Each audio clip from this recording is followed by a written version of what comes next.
V vsakodnevnem življenju, ko hodimo v službo, smo pač uradniki in delamo svoj posel. Ob velikih nesrečah, če se zaktivira mehanizem, pa postanemo pač civilna zaščita. V vsakodnevnem življenju seveda smo uradniki. Uprava Republike Slovenije oziroma mi kot izpostava, ki pokriva Gorenjsko regijo, dejansko smo uradniki. Ukvarjamo se s pripravami na nesreče. V naši pristojnosti recimo je tudi Center za obveščanje 112, ki deluje vsak dan in se ukvarja z resničnimi dogodki. Pa ne bodo to nesreče, ne bodo to pač neke druge situacije. Torej, delo poteka vsakodnevno. Naš uradniški posel seveda je usmerjen v načrtovanje, v preventivo, v sodelovanje z občinami, z reševalnimi službami, v iskanje rešitev, kako ne rečem, boljših rešitev, boljših usklajenih rešitev, oprema, nabava opreme in tako dalje.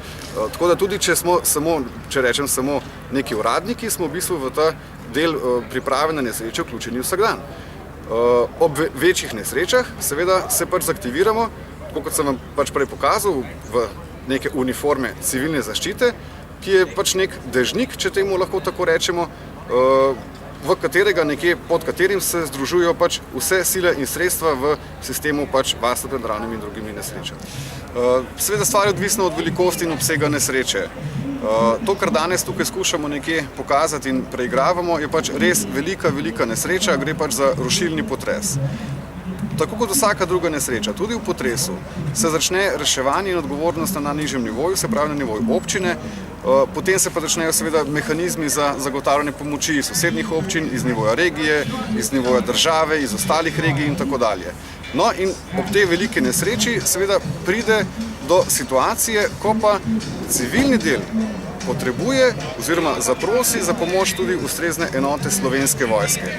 In pač po nekem mehanizmu se enote Slovenske vojske zaaktivirajo in pridejo na pomoč civilnemu delu. Tako da, kar se tiče vodenja same nesreče, vodenje še vedno ostaja v pristojnosti občinskih poveljnikov civilne zaščite ali regijskih ali na državnem nivoju poveljnika civilne zaščite Republike Slovenije.